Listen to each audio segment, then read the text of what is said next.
a romance novel, Save the Galaxy, by Ariana Deralte.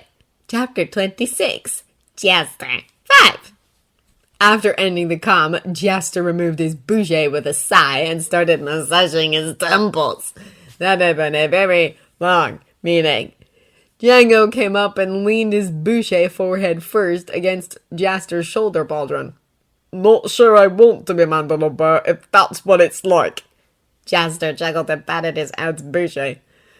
The new Mandalorians are worse. They'll talk for hours and treat you with disdain the entire time.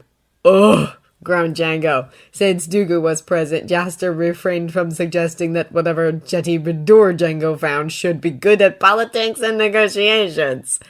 Speaking of, he looked over at Dooku, who was staring at the holoprojector, lost in thought. Was that typical? He asked of the Jetty. The Council doesn't move fast, especially over such momentous issues. As I said before, you should not expect any quick answers. Jaster hadn't gotten many answers at all in the meeting. Some concessions, yes, but not many answers. Jin would be forced into therapy once he arrived back at the temple. Jaster just had to hope he avoided all Mandalorians while he returned, or else he might end up shot or spaced. He'd been assured that whatever issue had caused Kenobi to be sent off before his time had been, or was being, addressed. Jaster would believe that when he saw it. The council had also been in agreement that Mandalorian Jedi were happening again in the form of Padawan Hero and Kenobi. What they couldn't agree on was what form that would take. His work with Jocasta Nu on Tare Vizsla would take them a while. She had been present at the council meeting, but admitted she was still in the process of hunting down holocrons from the time period which mentioned Vizsla. Jaster was hoping they could figure out how the Darksaber had ended up back in the temple after Vizsla's death. He had been Mandalore, after all, and Jaster sincerely doubted Clan Vizsla would have given it up willingly, especially considering they had stolen it back several years later. Jaster had managed to introduce several pertinent issues during the council meeting, though whether they'd bear fruit remained to be seen. His first point had been on the compatibility of the raison d'être to Jedi life, education and armor, self-defense, our clan, our language, our leader. Jaster had anticipated their objections to the leader part. Fortunately, since he was Mandalore, he could and did suggest the compromise of substituting the Kara, i.e. the Force, in for the leader instead.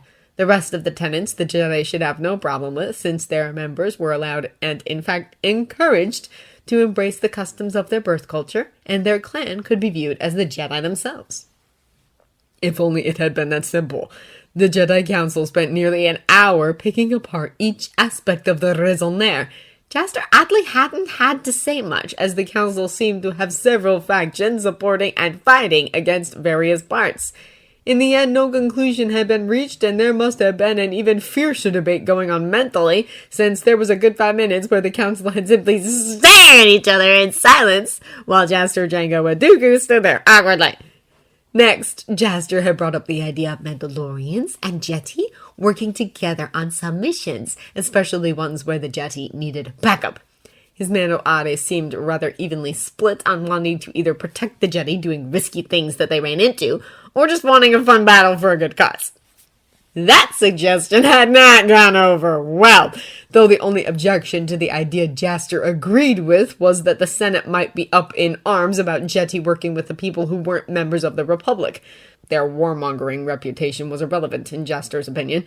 Plus, the Senate's poor fact-checking had almost gotten the hot Mando Ade killed a few days ago, so he was inclined not to care what they thought. Of course, the only government the Senate acknowledged on Madigan was the new Mandalorians, despite them being an even smaller percentage of the population than Death Watch. Then Jaster had introduced discussing their no-attachment rule, with the hope of segueing into explaining that Mandalorian wedding vows didn't actually interfere with them, since there was nothing in the vows about honoring your Radur above all others. He never made it that far. He thought back to what had derailed the end of the meeting. No attachment is a rule for a reason. It keeps Jedi in the fight, said Even Biel. Jaster sighed. Has it made a difference? What do you mean? Asked Master Windu. You say the rule of attachment led to less Jedi falling. But is that true? Because my understanding is that you Jedi also stopped fighting in massive wars at the time. So was it the no attachment rule, or the fact that you were no longer out on the battlefield with all the stress that brings? Jedi still falling after the wars there were, Master Yoda said sharply. And you still have Jedi falling today despite your rules. Master Mariel makes an interesting point, interjected Jocasta Nu. I do not think we have ever statistically compared the difference. I will prepare a report. She put her head down, absorbed in her datapad. You'll also have to take the overall Jedi population into account for meaningful results, suggested Dooku. Jocasta looked up to give Dooku a steely glare from halfway across the galaxy.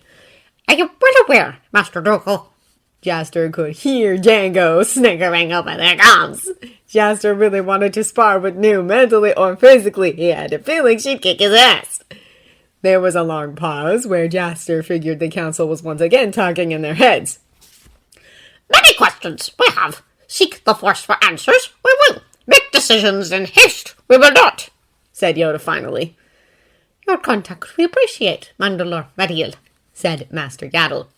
Seeing as they were well over the 2-hour mark at that point, Jaster had been quite happy to end the comm despite them barely getting anything done. Enough introspection. Get the ships moving again, Janika, he ordered. Jango headed out. They still had another day of travel before they'd reach Madigan. Thankfully, they had heard back from Bandemir when last they dropped out of hyperspace, and the Jet Ego was well. Jaster would get the full story once they were back on planet. He looked at Dooku, who was still lost in thought. You want to grab a drink in my cabin, Mr. Dooku. You haven't tried Tihar yet, right? That would get him away from the attentions of the rest of the Verde. Dooku didn't look up too much of anything right now. I'll have to attend to Kamari for the next few hours, but I will not be averse to a drink after dinner, Mandalore. Jaster's fine. Then please call me Jan. After dinner, then, Jan.